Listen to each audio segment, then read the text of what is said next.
제가 어릴 적 학생 때였습니다. 분명히 종교가 불교인 친구였는데 그 친구가 크리스마스가 되니까 좋아하는 걸 보았습니다. 얘는 분명히 종교가 불교고 아마 절을 갈 텐데 그 친구가 왜 크리스마스를 좋아했을까요? 저는 종교가 불교인 친구가 크리스마스를 좋아하는 걸 보면서 우리 기독교가 불교보다 더 우월하다라는 생각을 초등학교 때 한 적이 있습니다. 정말 우리 이 기독교가 정말 자랑스러웠던 거죠. 불교인 친구들도 성탄절을 즐거워하는 모습을 보면서 그런 생각을 하다가 청년이 되어서 이 12월 달에 이제 그 명동에 가면 이 백화점들에서 흘러나오는 흥겨운 그 화려한 모습들을 보면서 성탄의 의미들을 다시 한번 생각해 보게 되었습니다.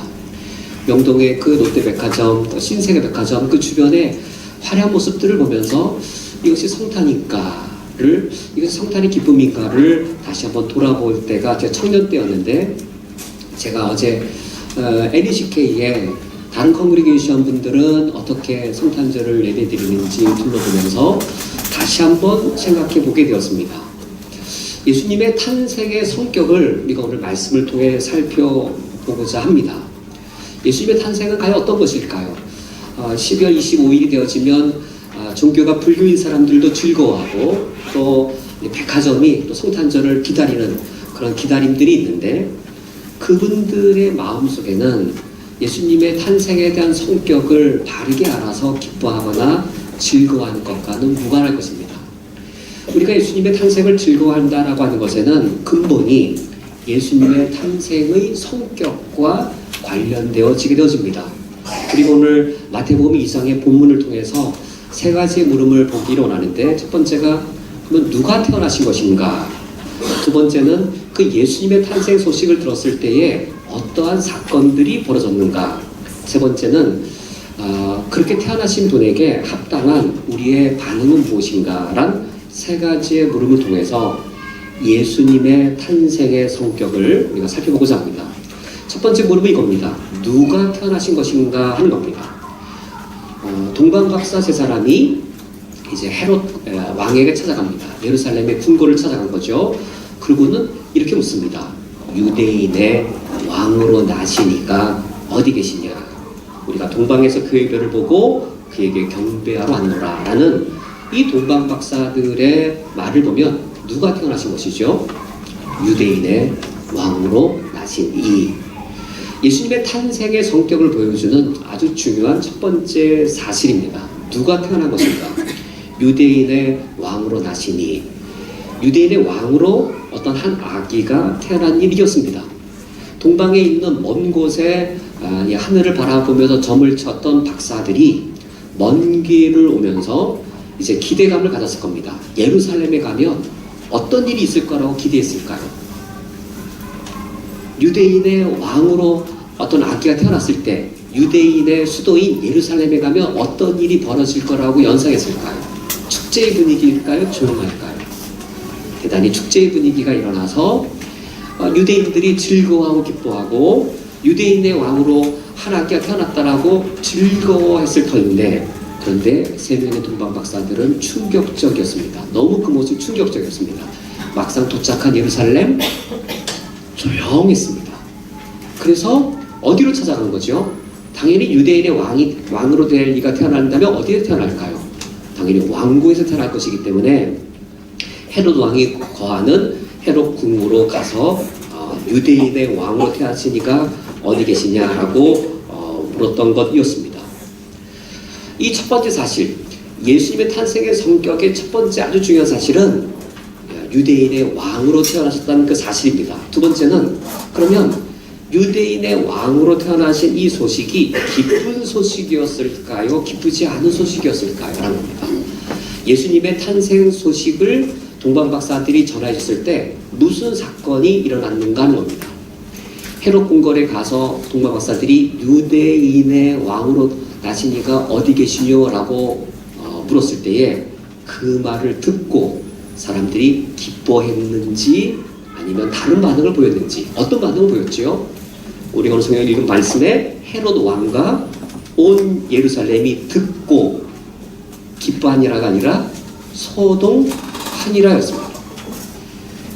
예수님의 그 탄생 소식이, 예수님이 태어났다는 사실이, 우린 지금 노엘 왕이 나셨네 기뻐하고 즐거워하고 노래하고 있는데, 2000년이 지난 지금 우리가 그와 같이 노래하지만 2000년 전으로 거슬러 올라가서 첫 번째 크리스마스였던 2000년 전 그 당일, 그 장소, 최초의 성탄절 첫 번째 크리스마스 때에는 어떠했는가 하는 겁니다.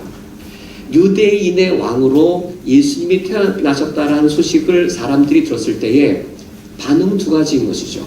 그것이 기쁜 소식인 사람도 있고 기쁘지 않은 소식, 매우 두려운 소식인 사람, 이 두 반응이 이 가운데 일어난 것이죠. 왜?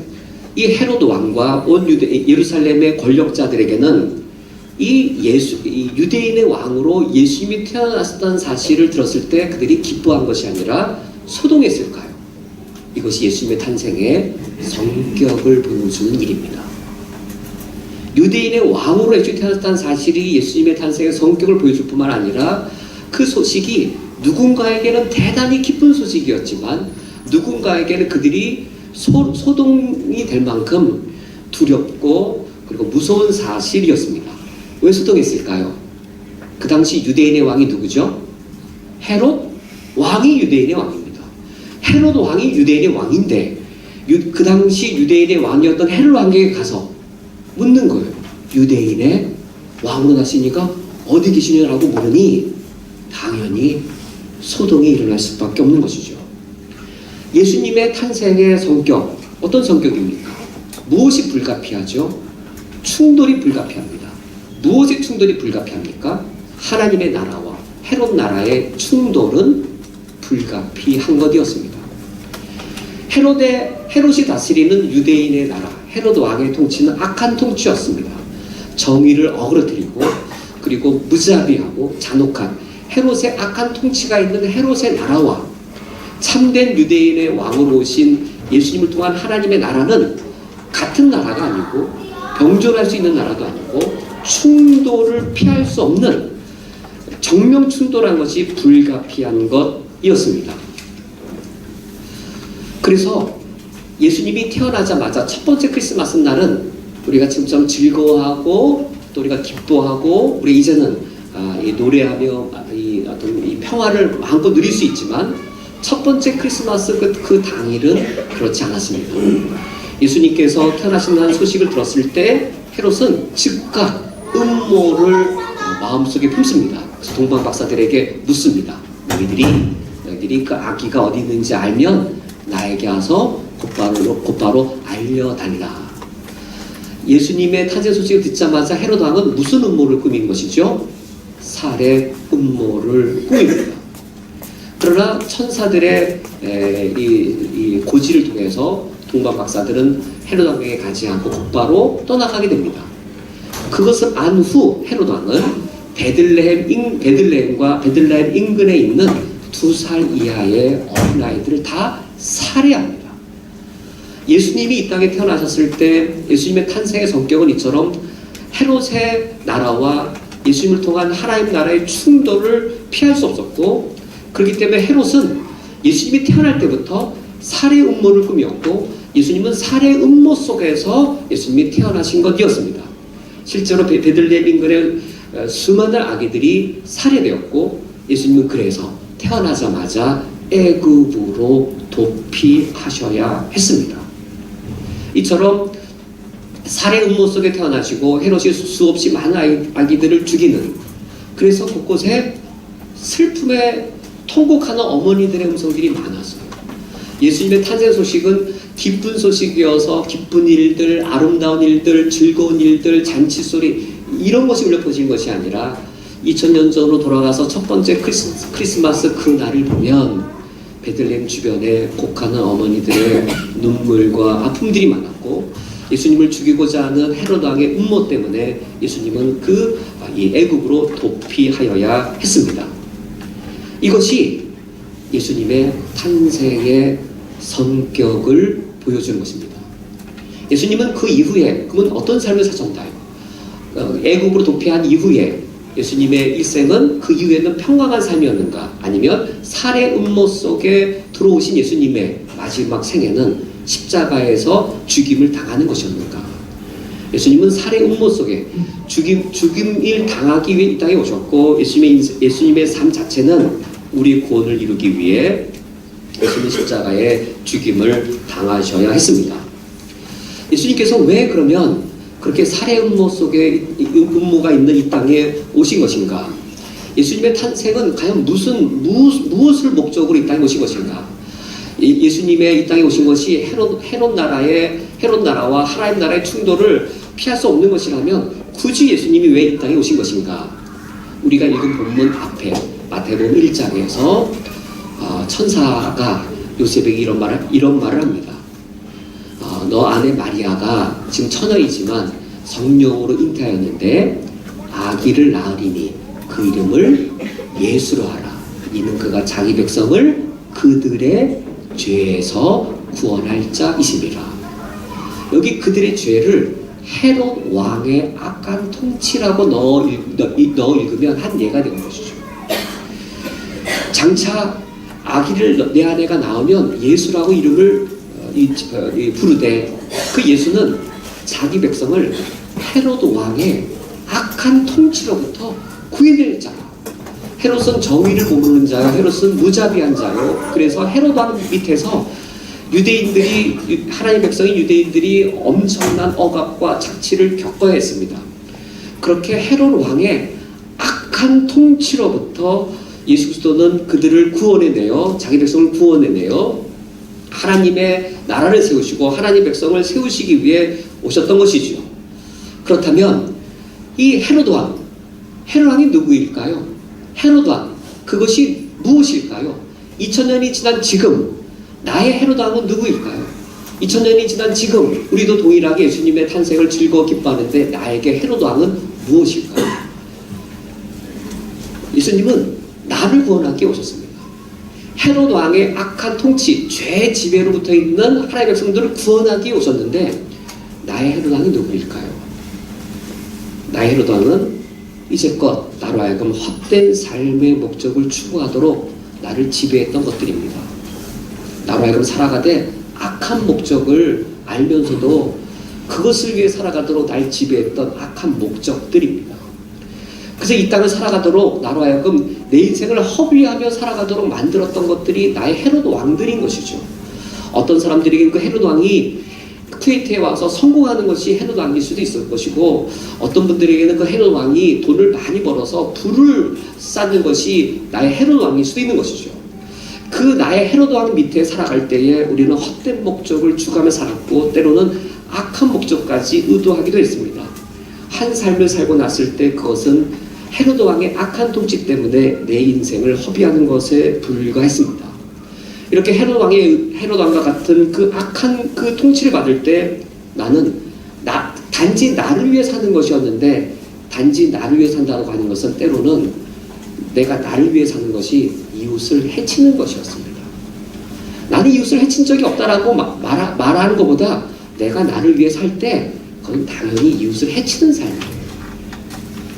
그 헤롯 왕의 밑에서, 헤롯 왕의 통치 밑에 살면서 우리의 삶을 허비하고 헛된 삶을 살아갈 때에 예수님은 바로 그러한 헤롯 왕의 악한 통치로부터 자기 백성을 구원하기 위해, 그들의 죄로부터, 죄악된 통치로부터 우리를 구원하기 위해 이 땅에 오신 우리의 왕이십니다. 그 소리가 즐거워하는 거예요. 왕이 나셨도다, 왕이 나셨도다. 예수님의 탄생의 성격, 누가 태어난 것인가? 나의 왕이 태어나신 거예요. 그 왕은 이 땅에 오셨을 때 과거에 나의 예수님을 몰랐던 내 삶의 헤롯 왕들, 그 나라와 정면 충돌을 통해서 나를 헤롯 왕의 악한 통치로부터 구출해내기 위해 이 땅에 오신 나의 왕이십니다. 그럼 세 번째로, 이와 같이 우리의 왕으로 오신 그 예수 그리스도께 예수님의 탄생을 우리가 기념할 때에 무엇이 나에게 합당한 반응일까 하는 겁니다. 예수님의 탄생의 성격을 비추어 볼 때 우리가 어떻게 응답하는 것이 지금 예수님의 탄생을 기념하게 모인 우리에게 합당한 반응일까 하는 겁니다. 그 모습은 동방 박사들의 모습이 잘 보여주고 있습니다. 예수님의 탄생의 소식이 누구에게는 기쁜 소식이었지만 누구에게는 두려운 소식이었습니다. 헤롯 왕에게는 두려운 소식이었지만 동방 박사 세 사람에게는 말로 표현할 수 없는 기쁜 소식이었습니다. 그들은 오늘 성경 말씀에 엎드려 악있게 경배하고 보배 합을 열어 황금과 유황과 모략을 예물로 드립니다. 세 사람의 동방 박사의 응답은 자신의 보배 합을 열어서 엎드려 악있게 경배하는 것이었습니다. 나의 보배 합을 열어서 나의 황금을 악있게 드리는 것이었습니다. 나의 유황을 왕에게 드리는 것이었습니다. 나의 모략을 내가 이제 왕으로 섬길 그 예수 그리스도께 드리는 것이었습니다. 그렇다면 나의 황금, 나의 유황, 나의 모략은 무엇이었을까요? 일반적으로 그렇습니다. 예수 믿기 전 나의 헤롯 왕이 일반적으로 나의 황금이에요. 예수님 믿기 전에 내가 헤롯 왕으로 받들어 섬겼던 것이 예수님 믿고 헌신할 때 그게 나의 유황이 되어지고 나의 모략이 되어집니다. 우리에게 그래요. 내가 왕으로 섬겼던 헤롯 왕 대신에 이제는 내가 섬길 분을 하나님으로 예수 그리스도로 바꿀 때에 그때 내가 드릴 나의 황금, 내가 보배합을 열어서 나의 보배합이 과거에 예수 믿기 전에 나의 헤롯 왕이었잖아요. 나의 보배합이 내가 헤롯 왕과 같이 섬겼던 나의 보배합을 열어서 이제 나의 황금을, 나의 유황을, 나의 모략을 주님께 드리며 주님 주신 생명을 가지고 이후의 삶을 하나님을 예수 그리스도를 나의 새로운 왕으로 영원한 왕으로 모시겠다라고 고백하는 것이 성탄을 맞이하는 우리의 마땅한 반응이 되겠습니다. 오늘 말씀을 맺도록 하겠습니다. 저는 어제 NECK에 다른 언어를 쓰는 콩그리게이션들은 어떻게 예배를 드리는지 찾아가게 되었습니다. 그곳에서 저는 많은 충격적인 일들을 눈으로 보고 이제 돌아 나올 때에 어떤 두 명의 아버지가 조그만 두 자기 아들로 보이는 아이들에게 외국인 저에게 이렇게 초콜릿을 갖다 주라고 이제 시키는 거였어요. 그 두 명의 남자아이가 한 5살쯤 되었을까요? 수줍어서 못 가려고 하니까 아버지가 이제 가서 주라고 제가 이제 먼저 선뜻 그 아이의 초콜릿을 받고는 그 두 분에게 물어봤습니다. 어느 나라에서 오셨습니까? 쿠웨이트라는 거예요. 그래서 제가 영어를 못해서 제가 잘못 물어봤나 해서 어느 나라에서 오셨나니까 쿠웨이트에서 왔다라고 하니까 제가 순간 내가 영어를 못해서 못 알아들었나. 엠마누엘 목사님이 쿠웨이티 목사님이시니까 그러니까 엠마누엘 목사님 교회 다니신 분이시냐고 여쭤보니까 아닙니다. 저는 쿠웨이티인데 무슬림입니다. NECK 안에 저는 지금도 이해가 잘 안 가요. 쿠웨이티 무슬림이 자기 두 아들을 데리고 와서 거기 NECK 안에 다 그리스도인들이잖아. 초콜릿을 나누어 주는 걸 제가 받고 NECK 바깥으로 나오면서 무엇이라 말할 수 없고 무엇이라고 표현할 수 없는 것들을 떠올라 보게 되었습니다. 두 아버지의 모습은 쿠웨이티인 치고 대단히 서구화되어져 있고 그리고 옷차림새나 이런 것을 봤을 때 아주 전통적인 쿠웨이티인이 아니라 대단히 많이 교육도 많이 받고 최소한 상류층에 해당되는 것 같고 혹시 미국 유학을 갔다 왔을지 영국 유학을 갔다 왔을지 서구 문물을 접하면서 기독교를 접해보는 것일 수도 있겠고 근데 소설이지 이거는 소설 그 옷차림새가 그냥 되게 그냥 서구 스타일 옷을 입었어요. 그분을 만나 뵙고 돌아오면서 성탄절을 맞이할 때 윤상원이라고 하는 한 개인 그리스도인의 황금은 무엇이며 유황은 무엇이며 모략은 무엇일까를 생각해 볼 때 너무 명확했습니다. 나는 그것을 드려야 되겠다라고 마음을 갖게 되었습니다. 우리 성도님들에게 하나님이 받게 원하시는 황금과 유황과 모략이 있을 겁니다. 이 시간 이 성탄절에 하나님 아버지 앞에 우리의 보배합을 열어서 우리 온 세상을 창조하시고 온 인류의 구원주 되신 예수 그리스도께 나의 황금과 나의 유황과 모략을 드리는 성탄절이 되어질 수 있기를 주님의 이름으로 축원드립니다.